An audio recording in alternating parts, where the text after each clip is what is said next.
Hello everyone. आज हम जो हमारा टॉपिक चल रहा है ज्ञान का थ्योरीज ऑफ नॉलेज है, इसके बारे में पढ़ेंगे। इससे पहले हम सोर्सेज ऑफ नॉलेज के बारे में पढ़ चुके हैं। ये जो है हमारा knowledge and curriculum development subject का जो फर्स्ट यूनिट जो चल रहा है उसके अंतर्गत है, जिसमें हमने ज्ञान के जो सिद्धांत हैं, थ्योरीज हैं, कौन कौन सी हैं।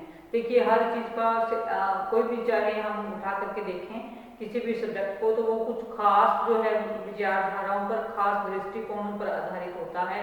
और जो है उस जो स्पेशल सब्जेक्ट है उसका जो है सिद्धांत किस चीज से जुड़ा हुआ है, क्या वो कहना चाहता है, ये सारी चीजें आज हम ज्ञान के बारे में पढ़ेंगे कि ज्ञान का जो सिद्धांत है, पाश्चात्य सिद्धांत ज्ञान के कौन कौन से हैं और भारतीय सिद्धांत ज्ञान के कौन कौन से हैं, जो हमें ज्ञान के बारे में बताते हैं कि हमारी ज्ञान जो है वो क्या चीज है, ज्ञान का क्या अर्थ है, ज्ञान को हम कैसे प्राप्त कर सकते हैं, ज्ञान का सही रूप क्या है ना। तो और ज्ञान को प्राप्त करने की विधियां भी कौन कौन सी हैं, कैसे हम ज्ञान को प्राप्त कर सकते हैं। तो बहुत सारी चीजें अब आज इस ज्ञान के टॉपिक के अंदर हमारी क्लियर हो जाएंगी।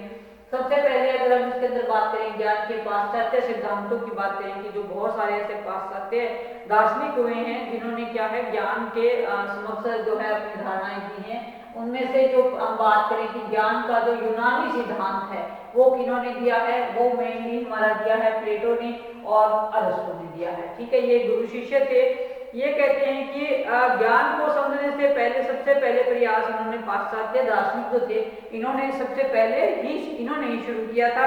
और पारंपरिक रूप से ये माना गया कि ज्ञान को क्या है, एक मुख्य वास्तविकता का ज्ञान जो प्रदान करना है। ऐसी वास्तविकता जो किसी पदार्थ के पीछे छुपी हुई होती है और किसी पदार्थ को छलने वाली होती है। यानी कि किसी भी कारण, किसी भी वस्तु है, चाहे कोई वस्तु है, चाहे कोई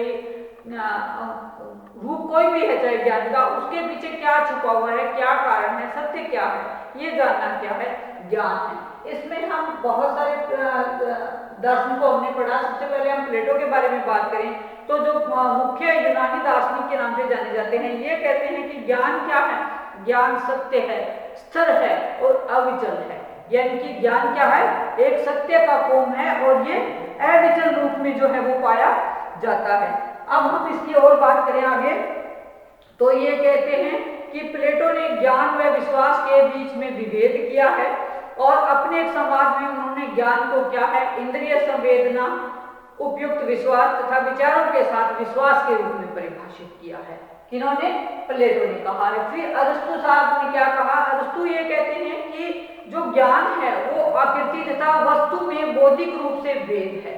ठीक है, और कहते हैं कि ये व्यक्तिगत विज्ञान की स्वतंत्रता पर बल देते हैं। ये कहते हैं कि जो ज्ञान है हमारा वो क्या है, वो हमारा व्यक्तिगत स्वतंत्रता पर आधारित है। अब हम इसके बारे में थोड़ा सा और बात करें तो कहते हैं कि अरस्तु एक अनुभववादी विचारक थे, जबकि प्लेटो क्या थे, प्लेटो जो थे वो भावात्मक रूप से ज्ञानी थे, है ना। ये क्या थे, ये जो है अनुभववादी विचारक थे। इन्होंने ये कहा कि जिन चीजों को अनुभव के द्वारा प्राप्त किया जाए, इंद्रियों के द्वारा सीखा जाए, वो जो ज्ञान है हमारा वो क्या है, वो ज्ञान स्थायी ज्ञान है। लेकिन ये भावात्मक पक्ष पर बल देते थे, ये भावात्मक रूप से जो है उस चीज को मानते थे। ये विवेकी व्यक्ति थे, विवेकी दोनों ही थे। और इन्होंने एक कंसेप्ट दिया, अरस्तु ने कंसेप्ट दिया अनुभववाद का, कि अनुभववाद क्या है, एक ऐसा दर्शन है जो अनुभव जनित जो क्रियाएं हैं, ठीक है, जो अनुभव से प्राप्त ज्ञान है वही ज्ञान का मेन सोर्स है। इन्होंने ऐसी बातें कही। इसके बाद इसमें आए विवेकवादी सिद्धांत की आया। उन्होंने क्या कहा, उन्होंने भी यही कहा इसी तरह की जो ज्ञान है उसका आधार क्या है, विवेक है। विवेक पर जो ज्ञान आधारित है, तर्क के द्वारा जिस ज्ञान को हासिल किया जाए, या जिसको हम रैशनलिज्म कहते हैं, इंग्लिश के अंदर हम इसको क्या कहते हैं, रैशनलिज्म। रैशनलिज्म, ये वाला जो ज्ञान है वो क्या है, ज्ञान का मुख्य सोर्स है। ठीक है, विवेक कहता है कि वास्तविक ज्ञान का एक मुख्य सोर्स है। विवेक अपने आप में एक ऐसी शक्ति है जिसके द्वारा हम क्या कर सकते हैं, ज्ञान तक पहुंच सकते हैं। ठीक है, तो ये तो था हमारा ज्ञान का पाश्चात्य सिद्धांत। इसमें दूसरा सिद्धांत आता है हमारा, पहला है ज्ञान का यूनानी सिद्धांत, दूसरा है वितंडवादी या ज्ञान मीमांसा, जिसको हम क्या कहते हैं, एपिस्टेमोलॉजी कहते हैं, है ना, एपिस्टेमोलॉजी। ठीक है, ये क्या कहते हैं, ये मध्यकालीन दार्शनिक जो थे, मध्यकालीन दार्शनिकों की ज्ञान मीमांसा में कोई सार्थक रुचि नहीं थी। यानी कि इन्होंने जो ज्ञान मीमांसा थी, जो मध्यकालीन थे, उन्होंने जो ज्ञान मीमांसा पर जो स्टेटमेंट्स थी उनके विषय में उनका कोई इंटरेस्ट नहीं था। और 14वीं शताब्दी में नाम संबंधित तथा मन की भावना संबंधित जो व्याख्या थी, जो धारणा थी, वो हमारे सामने आई। ठीक है, नाम संबंधित दार्शनिकों ने कहा कि सार्वभौमिक सामान्य क्या है? शब्द है। सार्वभौमिक क्या है? शब्द है। जो शब्द है वही ज्ञान है। ठीक है, इसके बाद उन्होंने कहा कि मनवादी भी इसके अंदर आए। मनवादियों ने कहा कि सार्वभौमिकता एक सामान्य संपत्ति है और जिसे सामान्य रूप से अमूर्त रूप में रचा गया है। ठीक है, इन्होंने क्या कहा कि सार्वभौमिकता क्या है? एक सामान्य शब्द है। सार्वभौमिकता का अर्थ क्या होता है? कि जो हर जगह विद्यमान हो। वो क्या होती है चीज स्टूडेंट्स? वो होती है आपकी सार्वभौमिकता। जो सार्वभौमिकता कहते हैं वो क्या है? एक संपत्ति है, एक कंसेप्ट है जिसे सामान्य रूप से क्या है? अमूर्त रूप में रचा गया है। अमूर्त रूप क्या होता है? जिसका कोई साकार रूप ना हो, जिसको हम सिर्फ महसूस कर सकें, सोच सकें, लेकिन उसको देख ना सकें। वो चीज क्या होती है? अमूर्त रूप होती है। तो जो ज्ञान है वो क्या है? अमूर्त रूप है लेकिन सामान्य है। और क्या है? सार्वभौमिक है। ऐसा कौन कहते हैं? ऐसा मनवादियों ने कहा है। उसके बाद हम बात करते हैं बुद्धिवाद की बात हम करते हैं। बुद्धिवादी जो है वो क्या कहते हैं? ये रैशनलिज्म से ही जुड़े हुए हैं। ये कहते हैं कि हमारा जो ज्ञान है वो बुद्धि पर आधारित है और जो ज्ञान प्राप्त करने के लिए सबसे जरूरी चीज है वो क्या है? हमारी वो हमारी बुद्धि ही है। बुद्धि पर आधारित जो ज्ञान है वही ज्ञान जो है ज्ञान प्राप्त करने का मुख्य सोर्स है। उसके बाद हम बात करते हैं अनुभववादियों की, कि जो अनुभववादी हैं वो क्या कहते हैं? अनुभववाद, अनुभववादी ये कहते हैं कि जो इंसान का अनुभव है वही ज्ञान प्राप्ति का जो क्या है? मुख्य सोर्स है ना। व्यक्ति किसी भी काम को करता है, करते हुए उसे क्या होता है? अनुभव होता है। और जो अनुभव से प्राप्त हमारा ज्ञान है वो क्या है? वही ज्ञान प्राप्त करने का मुख्य सोर्स है। और वही ज्ञान जो है वो ज्ञान स्थायी ज्ञान हमारा कहलाता है ना। अनुभववादी में क्या है? अनुभव का आधार क्या है? हमारी ज्ञानेंद्रियां है ना। क्या है? ज्ञानेंद्रियां है। ज्ञानेंद्रियों से जब हम किसी चीज का अनुभव करते हैं तो वो हमारा क्या कहलाता है? वो हमारा अनुभववादी ज्ञान कहलाता है। एक बहुत फेमस हुए हैं हमारे दार्शनिक जॉन लॉक। जॉन लॉक में इन्होंने क्या कहा है? ये कहते हैं कि जो बच्चे का मन है ना, वो बच्चे का मन एक कोरी स्लेट की तरह है। ठीक है, और जिसपे क्या कुछ भी लिखा जा सकता है। यानी कि जैसा हम बच्चे को बनाएंगे बच्चा वैसा ही बन जाएगा। जो चीज हम बच्चे को पढ़ाएंगे वो बच्चा जो है वो उसी चीज को सीख जाएगा और वैसा ही बन जाएगा। ठीक है, तो इन्होंने क्या कहा? बच्चे को कुछ काम दिया जाए और उस काम को करने से बच्चे को जो अनुभव होगा वो क्या है? वो आपका जो ज्ञान प्राप्ति का मुख्य आधार रहेगा। उसके बाद जो बुद्धिवादी हुए, बुद्धिवादी ने क्या कहा कि जो बुद्धि है आपकी वही जो है वो आपका ज्ञान प्राप्ति का मुख्य आधार है। और बुद्धि के अनुसार क्या है? जो हमारे समस्त जन्मजात और सार्वभौमिक ज्ञान क्या है? अति आवश्यक है और ये अनुभव पर आधारित नहीं है बल्कि ये पूर्व निहित पत्यों पर भी निर्भर है। यानी कि क्या है? ये सिर्फ बुद्धि पर आधारित नहीं है कि इस ज्ञान को हमने बुद्धि से प्राप्त कर लिया, नहीं। जिस चीज को हमने अनुभव से प्राप्त किया वो ज्ञान हमारा ज्ञान का स्थायी रूप है ना। तो अब आगे हम इसमें अनुभववादी की अगर बात करें तो अनुभववादी ये कहते हैं कि वास्तविक ज्ञान वह है जिसमें कुछ नयापन हो। और ज्ञान क्या है? सेंसरी है। ये ज्ञान संवेदनात्मक है और ज्ञान का आधार क्या है? संवेदनात्मक अनुभव है, यानी कि सेंसेशन है, सेंसरी एक्सपीरियंस है हमारा, जिसे क्या है? जो सत्य है अनुभव के पश्चात हमें मालूम होता है कि सत्य क्या है। और ज्ञान का प्रमाण जो है वो प्रत्यक्ष है। जिस ज्ञान को हम प्रत्यक्ष रूप से प्राप्त करते हैं वो ज्ञान उस चीज का हमें अनुभव होता है।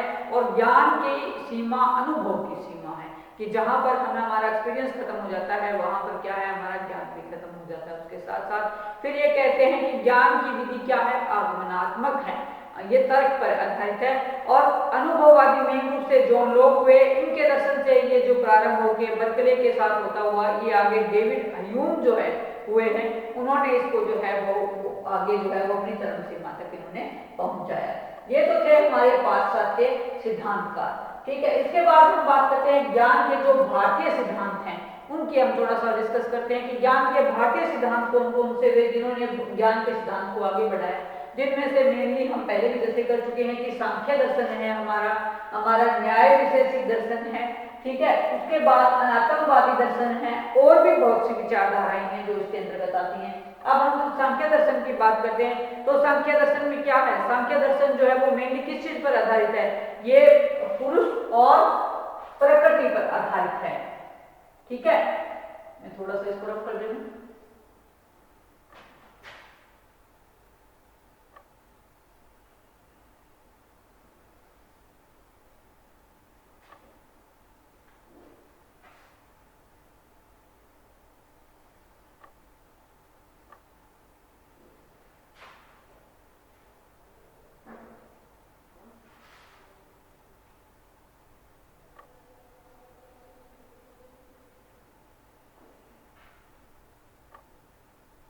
सांख्य दर्शन की हम बात कर रहे थे कि जो सांख्य दर्शन है हमारा वो किस चीज पर आधारित है, ये हम पे जैसे हम बात करें तो ये क्या कहते हैं, सांख्य दर्शन कहता है, ये हो गया हमारा सांख्य दर्शन। इसके अंदर सांख्य दर्शन, दूसरा हमारा न्याय वैशेषिक था, न्याय वैशेषिक,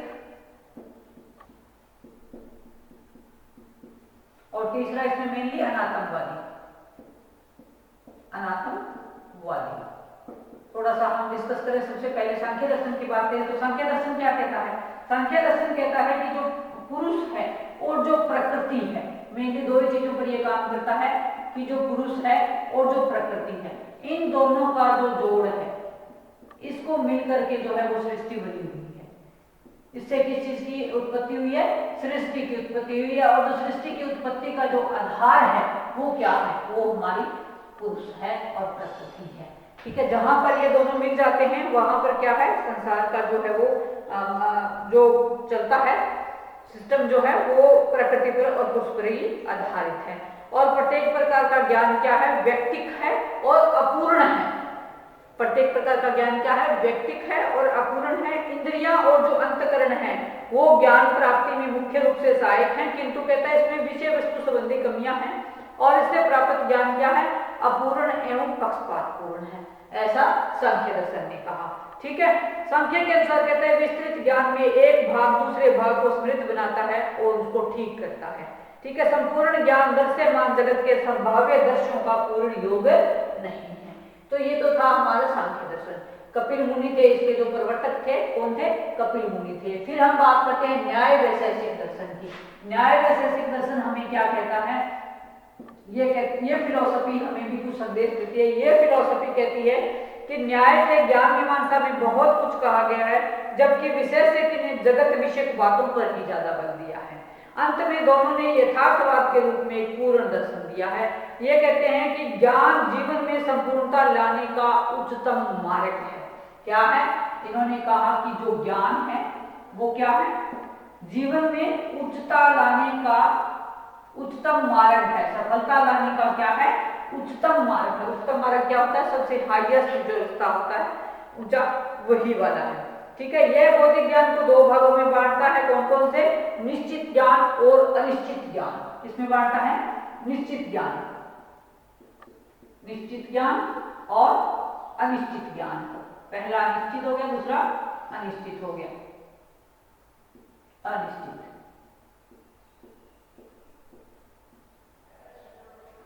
जो निश्चित ज्ञान है वो क्या है, वो फिक्स है। जो अनिश्चित है वो क्या है, वो फिक्स नहीं है ना। तो ज्ञान क्या हो गया, निश्चित ज्ञान और अनिश्चित ज्ञान इसके अंतर्गत आ गया, ठीक है फ्रेंड्स। इसके बाद हम आगे चले। आगे कहते हैं कि ज्ञान बौद्धिक और अनुमानित दोनों प्रकार का हो सकता है। बौद्धिक ज्ञान को इच्छा के द्वारा प्राप्त नहीं किया जा सकता, यानी जिसको हम केवल क्या कर सकते हैं, बुद्धि के माध्यम से प्राप्त कर सकते हैं, तो वो हमारा बौद्धिक ज्ञान हो गया, ठीक है। और जिसको जो अनुमानित ज्ञान है वो क्या, जिसको हम अनुमान के द्वारा प्राप्त करें वो क्या हो गया, वो हमारा अनुमानित ज्ञान हो गया, ठीक है। इसके अलावा हम बात करें अनात्मवादी दर्शन की। अनात्मवादी क्या कहते हैं, ये कहते हैं कि जो वो अनात्मवादी प्रणाली बोध के प्रभुत्व को स्वीकार करती है। ये क्या कहते हैं, ये कहते हैं कि जो किसी भी चीज का जब हमें बोध हो जाता है ना, बोध, ठीक है, तो वो क्या है, वो ज्ञान को प्राप्त करने का सबसे आसान तरीका है। जब हमें बोध हो गया किसी चीज का कि कोई चीज कैसी है, तो वहां जो ये विचारधारा काम करती है। इस दर्शन के अनुसार बोध हमें विशिष्ट सत्य के बारे में बताता है कि जब हमें किसी चीज का बोध होगा तो वो विशिष्ट सत्य को, स्पेसिफिक जो नॉलेज है उसको हम जान पाएंगे, और वह हमें वैश्विक सत्यों का ज्ञान नहीं देगी, बल्कि वैश्विक संबंधों को किसी भी साधन के द्वारा स्थापित नहीं किया जा सकता। कि बोध क्या है? बोध तो एक इंडिविजुअल ही है ना, किसी भी चीज का मुझे बोध हो गया तो उसका मुझे ज्ञान हुआ, अगर आपको बोध हो गया तो आपको उसका ज्ञान होगा ना, तो उसको संसार के साथ हम ताल में उसका नहीं बिठा सकते कि सारे संसार को इकट्ठा बोध हो जाए किसी चीज का, ऐसा नहीं है ना। फिर हम बात करें इसके अलावा भी बहुत सारी विचारधाराएं हैं, शंकराचार्य के अकॉर्डिंग आई, रामानुज के अकॉर्डिंग आई, माधव के अकॉर्डिंग आई, है ना।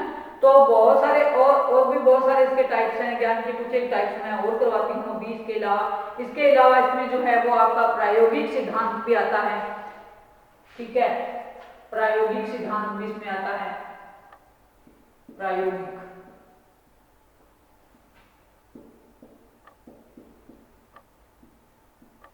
ये क्या है? ये प्रयोग को ही मानता है कि जो प्रयोग पर आधारित ज्ञान है वही ज्ञान क्या है?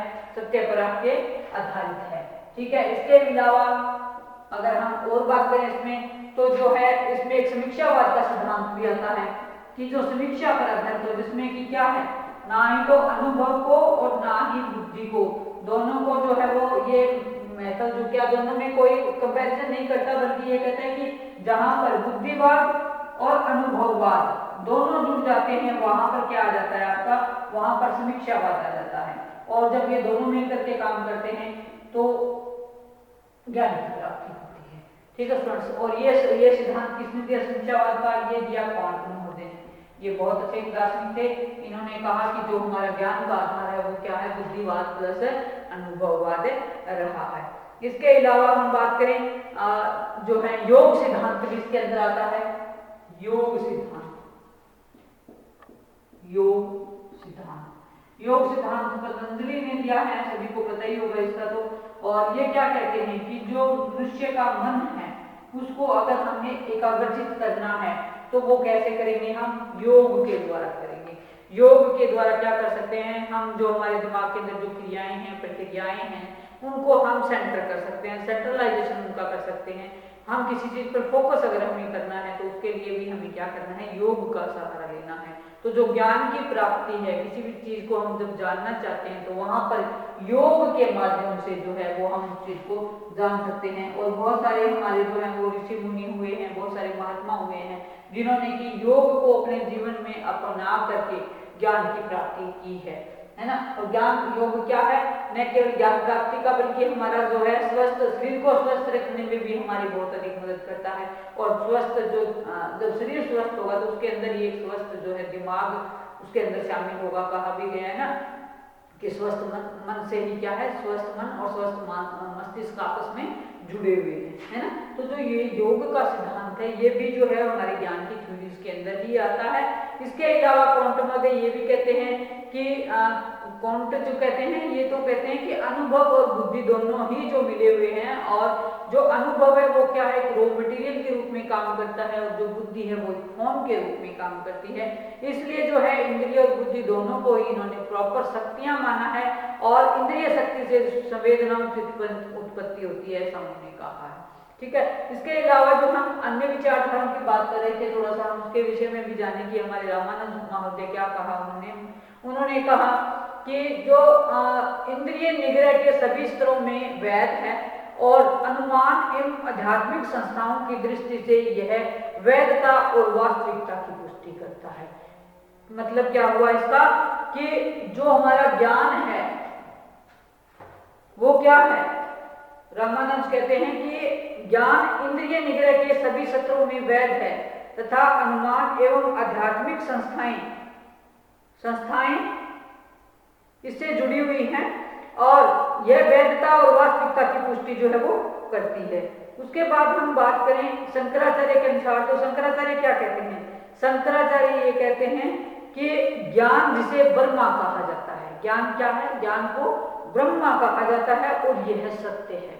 ब्रह्मा यानी कि जो व्यक्ति क्या है? संसार क्या है? शंकराचार्य क्या मानते हैं कि ये जो सृष्टि है ये ब्रह्मा की ही बनाई हुई सृष्टि है ना। हर एक प्राणी क्या है यहाँ पर एक रोल प्ले कर रहा है एक तरह से।